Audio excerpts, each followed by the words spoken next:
DMTV Info, votre chaîne d'information en temps réel. La politique, la santé, le sport, les faits de société, la musique, les rumeurs et bien plus encore. Vous découvrirez cela dans notre chaîne DMTV Info.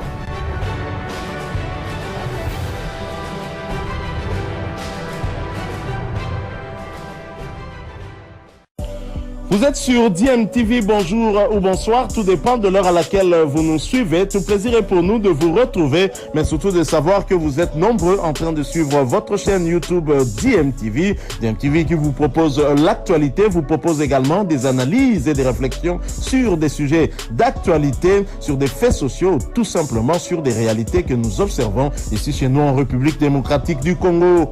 Les États généraux? Ouf. On a qu'une question complète, d'autant plus que nous avons une loi sportive qui englobe tout, qui répond à toutes les questions concernant ces états généraux. Ouais. Vous savez, partout au monde, c'est d'abord la base. Si vous avez une très bonne base, c'est comme une maison. Si vous avez une très bonne fondation, votre maison sera vraiment où les murs seront bien assis. Mais si par exemple votre fondation n'est pas bonne, n'allez pas vous attendre quand même un jour. Il y aura un vent violent qui va écrouler votre maison. C'est connu de tous que la RDC souffre d'un problème d'infrastructure dans notre pays. C'est connu que nos autorités politiques ont vendu tous les espaces verts. C'est connu que dans notre pays, il n'y a pas, même cette loi en question que j'ai évoquée, une loi qui n'a jamais été appliquée. Quand vous avez tout ça, qui est d'ailleurs repris dans la loi sportive, je crois que vous avez la réponse. Vous avez la réponse. Comment expliquer dans un pays comme le nôtre, l'État n'a pas un stade qui répond aux exigences internationales? Quelqu'un peut me dire, alors le stade de Martyr, ça c'est pas, d'ailleurs c'est sous menace. Ce stade peut-être demain sera fermé encore. Ça ne répond pas aussi aux normes. Mais bien sûr. Mais dernièrement, avec les inspecteurs CAF, ils avaient inspecté avant le match des éliminatoires Coupe du Monde. Les stades a été quand même... Il y a des choses que la CAF vous laisse faire. La CAF reste un peu large. Ça dit pour ne pas vraiment vous coincer et vous libère peut-être de jouer quelques matchs. Comme vous l'évoquez là. Mais si nous allons en profondeur, si la CAF est stricte, ça c'est pas un stade où le stade de Martyr ne répond pas aux normes. C'est pas un stade où un match international peut se jouer. Je vais vous donner des pourquoi. C'est un stade où, je peux dire le seul pour l'instant qui entre guillemets, il répond aux exigences, mais qui n'a pas une tribune de presse. Vous êtes journaliste sportif bien sûr.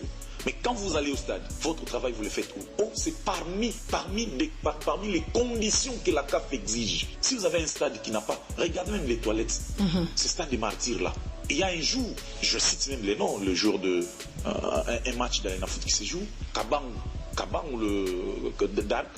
Mais ils voulaient se soulager. Parce que vous savez, quand vous quittez ils avaient déjà quitté les vestiaires. Et lui n'était pas sur la liste. Il devait être dans la tribune. Mais Kabang ou il cherchait là où faire des petits besoins. Il n'avait pas trouvé. Donc on était, c'est-à-dire les services là, donc les stewards, les stewards obligés de faire descendre Kabango sur la zone neutre et aller se soulager dans les terrassés. Dans la terrassée. Vous vous rendez compte? Ça c'est un stade. Regardez le président de la République lorsqu'il vient au stade. Il se met où? Lorsque le président de la République arrive au stade. Même celui qui est... mais allez dans d'autres pays, lorsqu'on construit les stades, même la place des autorités est prévue. Vous comprenez? C'est qu'on a réhabilité, donc ce que vous faites allusion, avant le match de la Coupe du Monde. Ouais, les éliminatoires. Les éliminatoires. Non, de la Coupe d'Afrique. Et éliminatoire aussi parce qu'il y a quelques rencontres qui se sont jouées. Oui, mais c'est parce qu'on avait réhabilité le vestiaire que la CAF a fermé les yeux à ce qui concerne la tribune de presse, les toilettes et consorts. Est-ce que c'est là qu'on appelle tribune d'honneur? Ça peut être vraiment Si vous allez dans d'autres stades, regardez même en face de nous, Congo-Brazzaville. Lorsqu'on parle des tribunes d'honneur, c'est vraiment, c'est d'honneur tel que le mot l'indique. C'est pas chez nous. Quelqu'un qui est au-dessus là-bas, il nous jette des... Tu sais, vous savez que nous sommes des fois des victimes des urines, des chèques qui sont au-dessus là-bas. Si. Vous pensez que la RDC, disons, Motsepe qui peut arriver ici, vous allez le mettre où? Vous allez le mettre où? Il va s'asseoir où? Vous comprenez? Ce sont des histoires comme ça. Ce sont des questions comme ça qu'en principe, l'État doit répondre. Dans la loi sportive, on nous dit que l'État doit mettre les infrastructures sportives aux fédérations. Vous comprenez? Judo, puisque lorsqu'on parle des états généraux, c'est pas seulement le football. C'est toutes les disciplines confondues. Judo, aucune salle. Vous avez les handball. Dites-nous, quand la loi vous dit, vous devez mettre à la disposition de ces fédérations des infrastructures. Mais vous ne les mettez pas. Est-ce que la loi sportive n'a pas répondu ça? La loi sportive a répondu. Mais elle va loin. Elle dit ceci. Je vais mettre en place des infrastructures. Je veux vous donner ça. Mais après, toujours dans cette loi, il y a des conditions aussi pour que vous soyez, pour que l'État, c'est-à-dire, vous êtes un club, vous êtes une fédération, vous êtes. Mais pour que l'État vous donne, par exemple, son argent, il doit savoir. Vous savez qu'il y a des fédérations mallettes. Il y a même des clubs dans notre pays qui n'ont même pas, donc qui ne sont pas connus. Donc reconnus plutôt par l'État congolais. C'est-à-dire, il se réveille un bon matin, il crée un club, il va à la fédération lui donne le numéro matricule de son club, ça se limite par là. La plupart de ces clubs-là ne sont même pas connus, ne sont même pas reconnus par l'État. Il y a en 2000, aujourd'hui nous sommes en 2017, il y a un divisionneur des activités, donc à la division des activités physiques et sportives, qui m'avait révélé, je dis bien en 2017, oui, je ne m'abuse pas, 2017. Il me dit ceci, c'est-à-dire parmi les clubs, on dit les clubs reconnus officiellement par l'État. Même les DCMP, c'est des clubs ici ne figurent pas. Vous pouvez vous rendre compte? C'est-à-dire c'est un club de masse, un club qui est là, on connaît, oui, avec club DCMP, mais sur le plan administratif, ces clubs-là n'ont pas de documents que l'État leur a accordé pour exercer. Vous pouvez vous rendre compte? C'est-à-dire, on est dans une situation où vous vous dites, mais écoutez, nous sommes des hommes ou des sous-hommes. Regardez à l'espace, là où les jeunes s'entraînaient, en face du stade de Martyrs. C'était un espace vert où les jeunes venaient là-bas pour exercer, faire les entraînements et consorts. Mais c'est toujours l'État, toujours les gouvernements, que ce soit provincial ou national, qui vient ils vont... Non, je parle de terrain là, l'espace là, ouais. Les terrains là, mais c'est clôturé avec des tôles. Qu'est-ce qu'on construit là-bas? Ici, on vous dit, vous avez un État qui vous dit, nous là, vos histoires là des sports ne nous concernent pas. La jeunesse là, sportive, tout ça ne nous concerne pas. Nous, c'est construire des bâtiments et construire, c'est tout. Et quand vous allez par exemple, l'équipe nationale veut voyager ou les autres disciplines, c'est l'État en question qui vient y mettre les moyens. Mais vous mettez les moyens pour quel résultat? Puisque ces gens-là n'ont même pas une place pour s'entraîner. Ils n'ont même pas une place pour s'exercer. Mais lorsque ces équipes nationales font des déplacements, l'État vient maintenant avec l'argent. Mais vous jetez cet argent. Puisqu'ils vont compétir en face d'eux, il y aura des gens qui se sont entraînés par rapport aux compétitions. À la discipline, par exemple. Par rapport au niveau des compétitions. Mais chez nous ici, le basket, c'est joue où? Les judo, c'est joue où? Toutes les disciplines. Ce qui veut dire que l'État, même quand il prend en charge le déplacement de l'équipe. Mais c'est une peine perdue. John, est-ce que tu peux partager le même point de vue avec le genre des auditeurs qui disaient à ce qu'il faut même arrêter 5 ou 4 ans, que la RDC se retire d'abord de tout pour maintenant se réorganiser parce qu'on trouve que c'est une honte avec nos disciplines? Je ne partage pas, mais moi, je préfère. On est inscrit, mais en même temps, on arrange, on réaménage notre façon de faire, c'est-à-dire chercher des espaces verts, chercher des terrains spoliés par des individus, par des voleurs là.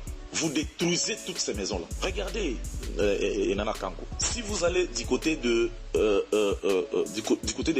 l'UPN, je peux vous citer terrain, parce que là je cible le football. Je parle, c'est-à-dire, vous prenez à côté de l'UPN, Delvaux, aux zones et consorts. Vous avez le terrain Badiading, ça c'est le camp. Ça c'est pour le militaire. Vous avez les terrains de l'UPN. Les terrains de l'UPN, ça c'est pour les étudiants. Vous avez les terrains, bon, stade municipal, pour l'instant qui n'est pas encore à la disposition, stade de Delvaux qui n'est pas encore à la disposition de l'État. Vous avez les terrains Tingi-Tingi, c'est-à-dire je parle des Moudi et consorts, des Tingi-Tingi et des Moudi. Vous avez le terrain de c'est-à-dire dans ces coins-là, l'État n'a aucun terrain. Je dis l'État, c'est-à-dire ce n'est pas les étudiants, ce n'est pas le camp militaire, mais un espace où l'État dispose pour que le jeune pour que les gens s'exercent ou s'entraînent. L'État n'en a pas. Vous prenez Fufuna de l'autre côté, vous êtes c'est-à-dire là Fufuna, oui, je crois que vous prenez Yolo, vous prenez Bandal, vous prenez à Bandal il y a combien de terrains? À Bandal là il y a combien de terrains? Allemagne, ça c'est vraiment un terrain, c'est-à-dire l'État, puisque l'État n'a pas mis à la disposition de ces jeunes-là des infrastructures, moi je préfère qu'on détruise et en même temps on inscrit, on participe. On fait d'une pierre deux coups. Mais il faut prendre le temps. Puisque quand vous dites prenons le temps, ouais. Vous tuez aussi cette jeunesse. Puisque dans les Mbrioglio aussi, il y a des jeunes qui se retrouvent aussi. Vous comprenez? Il y a par exemple un jeune comme Chancel Mbemba, c'est dans ces désordres qu'il s'est retrouvé. C'est-à-dire, il n'a pas là où s'exercer, il part. Alors, si ils sont nombreux, mais si vous allez dire qu'on cesse de participer, tous ces jeunes-là, un jeune qui avait par exemple 18 ans, vous allez vous retirer pendant 4 ans. Ce jeune-là aura combien? 24 ans. Allez, dans quand vous allez revenir, quand vous allez revenir, avec des travaux, John Bouy. C'est pourquoi je dis, faisons d'une pierre deux coups. Vous participez, mais en même temps, vous arrangez, vous construisez. Et là, quand même, je félicite les gouvernements, l'actuel gouvernement, puisque je sens quand même qu'il y a, avec le jeu de la francophonie, il y a la volonté de construire. Mais jusque là, si vous allez au stade Tata Raphaël, oui. Bon, je ne parle pas de ce stade-là, stade Tata Raphaël, mais je parle de l'enclos du stade Tata Raphaël, oui. Parc 5, où vous verrez qu'on est en train de construire en face du stade, en face du stade Tata Raphaël, on est en train de construire, c'est-à-dire. Mais ça fait autant d'années, John Bouy. Le stade Tata Raphaël, les travaux ont été lancés, ça fait plus de 2 ans. Le stade Tata Raphaël, il n'y a pas d'évolution. Le stade Tata Raphaël, c'était, bon, je peux le dire ainsi, je peux l'appeler ainsi, un aventurier qui était venu, soi-disant il va réhabiliter les stades. Il avait donné même la durée de 6 mois. Malheureusement, il n'a pas fini. Il est parti. Heureusement que la francophonie est venue. Le stade Tata Raphaël était retenu parmi les sites qui vont abriter les activités. Raison pour laquelle on continue à faire le travail là-bas. Puisque ce type-là, cet aventurier, avait pris une affaire de 2 ans. De 2 ans. Mais dedans, il ne fait rien. Il n'y a rien. On ne fait rien. Mais il est en train toujours de nourrir les gens. De l'espoir. On va faire ceci, on va faire cela. Mais l'État a déjà récupéré les choses en main. Je crois que le Tata Raphaël, peut-être dans l'année prochaine, il sera à la disposition des activités de sport. Merci John Bouy. Comme tu as soulevé les problèmes de 9e jeu de la francophonie, c'est parce que la RDC va abriter ces 9e jeux de la francophonie. Est-ce que, moi je passe d'abord au stade des Martyrs de la Pentecôte, où il y avait quand même les endroits où on pouvait voir la discipline de handball jouer de l'autre côté, où on a tout détruit. Mais jusque-là, on ne voit rien. Il n'y a que des tôles par-ci, par-là, mais il n'y a rien. Et c'est d'ici là que la RDC va abriter le 9e jeu de la francophonie. Est-ce que tu trouves que ça va aller? Ça va aller. D'ailleurs, dernièrement, je crois le vendredi dernier, le Premier ministre a rappelé lors du conseil de ministres pour ce jeu de la francophonie. Si nous ne l'organisons pas, en tout cas, ça sera une honte pour la RDC. Mais les travaux n'évoluent presque pas, John. Ça sera une honte. C'est un problème d'argent.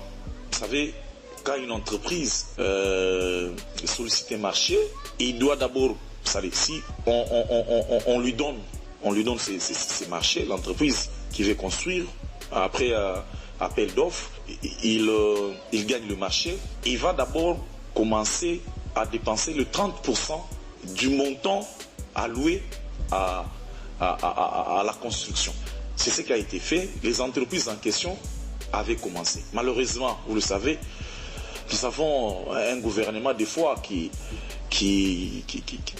prend tout son temps, des fois qui dépasse même les limites de son temps accordé, et ça restait comme ça alors que les entreprises là attendaient pour que l'État leur donne de l'argent et puis qu'elle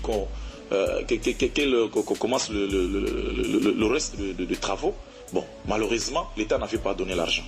Mais au moins nous parlons, l'État a déjà décaissé l'argent. Si vous allez du côté du stade de Martyrs de Kinshasa, l'entreprise là qui construit les collecteurs d'eau là, vous verrez que le travail, les travaux vraiment évoluent très bien. Si vous allez du côté, je dis, allez voir même du côté du stade de Tata Raphaël, vous verrez qu'on a déjà la fondation. C'est-à-dire, s'il y a les moyens, dans un Kankou, même dans 6 mois, dans 7 mois, on peut construire un immeuble même de 10 niveaux. Mais vous avez quelque chose comme les centres Kourarapo à rejeter depuis sa triste sort depuis un certain temps, où quand même le joueur pouvait s'entraîner là-bas, CRZC et tout, mais c'est rejeté. Des fois vous trouvez des arbres par-ci par-là, pas l'entretien. Bon, ne mélangeons pas les choses, d'autant plus que ici nous parlons de l'État, alors que le centre Kourarapo c'est pour la FECOFA. Je ne sais pas quel jour, votre dernier jour, vous êtes arrivé au centre Kourarapova, mais je vous dis, si vous allez pour l'instant, vous verrez que il y a ce que vous dites, c'est le contraire. On a vraiment coupé les herbes, donc on a vraiment, il y a l'évolution. On a aménagé. Oui, on a fait l'entretien, continue à se faire de l'autre côté. Merci beaucoup, John Bouy. Comme nous parlons des états généraux de la presse, nous rentrons parce qu'on on était un peu des côtés, et peut-être la toute dernière question en ce qui concerne les états généraux de sport. Est-ce que nous pouvons attendre un bon résultat? Parce que nous avons vu, c'est pas le premier à organiser. Nous avons vu dernièrement du côté aussi politique, il y a eu les états généraux, mais jusque-là, les recommandations, tout. On n'a pas mis ça en exergue. Est-ce que du côté sport, vraiment, nous pouvons nous attendre à un bon résultat? Ce qui a toujours tué la RDC, c'est les suivis. Les suivis, c'est-à-dire quand vous proposez quelque chose, oui, on accepte, vous mettez autour d'une table, oui, c'est bon, mais les suivis, c'est ce qui a toujours posé problème à notre pays ou à nos gouvernements d'une manière générale, les gouvernements qui se sont succédés. Ça paie. Mais j'ai une inquiétude, j'ai une crainte, d'autant plus que ce n'est pas la première fois, Nana Kanko. Vous savez, il y a eu, je crois en 2011, l'État des États généraux en question. Tout a été dit. On termine là-bas. Il y a la loi sportive qui intervient. Mais est-ce que dans tout ce qu'on avait proposé, il n'y avait rien? Il y avait quelque chose. Mais qu'est-ce qu'on en a fait? Ce qu'on avait proposé, qu'est-ce qu'on en a fait? C'est-à-dire, on ne peut pas aimer une chose et son contraire. Son contraire. C'est comme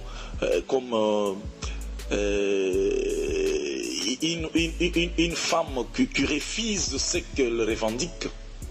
Vous comprenez? Ou quelqu'un, bon, je ne veux pas te frustrer, quelqu'un ou un homme, quelqu'un qui refuse ce qu'il réclame. L'État réclame que les choses aillent de l'avant. L'État réclame que les choses se passent comme ça se fait ailleurs.